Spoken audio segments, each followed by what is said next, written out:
A friend of mine posted something that hit me hard.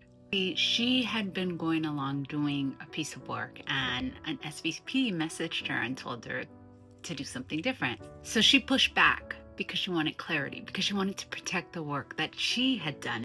And then she got asked, well, why can't you just follow what the SVP says? It highlights a really strong polarity that's happening in organizations all the time.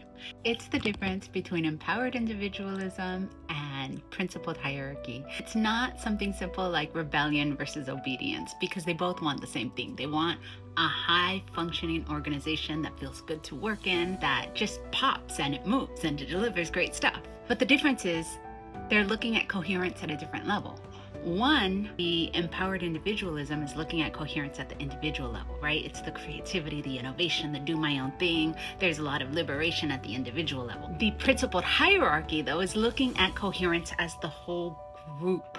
And it's looking at keeping things scalable, keeping the group aligned, keeping it clear, and moving the organization towards its mission. Take a step back, they both want the same things. A high-performing organization, and they both don't want work that sucks. So how do we manage the push-pull of the two and maximize the amount of time you're in what you do want? So we're going to put both sides on paper and use a tool called the Polarity map, so you can see how the dance works and how to manage it better. So let's start with the benefits of each side. When you have empowered individualism, where someone's free to push back and they're doing their own thing, the benefits is that it's very creative, it's very innovative, it's fast, and the ownership falls down at the lower levels. We're going to put this up in the strengths category. When principled hierarchy is humming and it's doing its best, well, then you have it's scalable. You can go far. You can do really big things. Like a Sea-Doo is fast and agile, but like a battleship has so much more power. So principled hierarchy unleashes a lot of power. There are pitfalls to both. So with empowered individualism, you have something that feels like the wild, wild west. It's like there's 20 different versions of the truth. There's a lot of duplication. You want status on a project and 12 people have to report on it. And it's hard to get a grasp on what's actually happening, right? On the principled hierarchy side, the biggest thing is that it's slow. The leaders wind up having a lot of burden on them because everyone's asking them to decide. There's a lot of boredom. It's bureaucracy at its worst. So what's great about laying it out like this, and we have 2 more steps to go, is that you can see what is positive and you can see what's negative. So you can look at your organization and start saying, hey, what are we seeing more of? Because the thing about a polarity map is that you can't, if things are going slow, you can't add more hierarchy to make it go faster. You actually have to go back into empowered individualism and start allowing people to make their own decisions, and then things will start going fast and start moving and you'll see innovation. The thing is that will go too far, and when it's starting to get wild, wild west, you can't make more individualism happen. You have to then go back into principled hierarchy. So what do we do? How do we make more time here in the good stuff and less time here in the bad stuff? Because everybody wants a place that's high performing. Nobody wants a place that sucks. What we have to do is look at the early warning signs. So here's what happens when we skew too far in one way or the other. Empowered individualism. You're going to hear it in the language. Like folks are going to say, I don't even know what's going on here these days.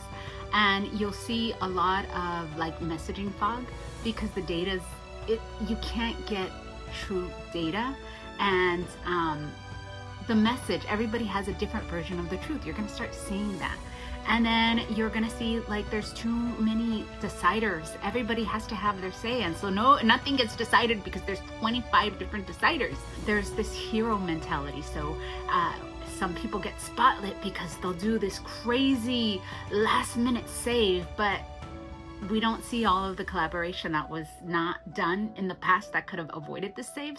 But the hero culture is big. When principled hierarchy is starting to be overused and overdone, you're going to start seeing decisions bottleneck. Not because there's too many deciders, but because there's that one person who needs to make all the decisions, and it's just like taking forever for them to decide, and you have to follow up and follow up and follow up because it's that one person. The life, the spirit, it's all sucked out of people on the front lines of the work. The need to do process, like where process becomes king, and it's like because the process says so, and everybody else, like 30 people out of 35 are saying like stop the freaking process, but the process is like bottling it up. That's when you're seeing principled hierarchy have a problem. When you start to notice the early warning signs, it's time to rebalance. Again, like I said, when you are in the early warning signs or in the bad part of principled hierarchy, you can't add more process. You have to stop. Like you have to stop, and you have to start moving towards empowered individualism. Same. Likewise, again, I'm repeating myself because that's a big deal. It's a big shift in mindset. It's not saying one's better than the other. It's saying the effects need remedying. When empowered individualism is wild, wild west, and it's a little bit crazy and you can't get a piece of the truth, what do you need to do? Well, the first thing is you need to align everybody on what the goal is, because if they don't know the goal, then they're going to be fighting. Add some lightweight process. It doesn't have to be crazy, but you got to get everybody together. You need a session on decision rights. Folks need to trust their leadership. There needs to be a trust in like the hierarchy that they know what they're doing and they're making decisions. And if the decisions are wrong, it's okay. We're going to figure it out. Organization's robust, right? So there's got to be trust there. Finally, with principled hierarchy, what you do to rebalance when it's gone out of whack, you get to start now pushing decisions down. If the C-level is making all the decisions, then it's got to go down to the VPs, and the VPs push things down to the directors. It's time to give folks a shot. Lighten up the process.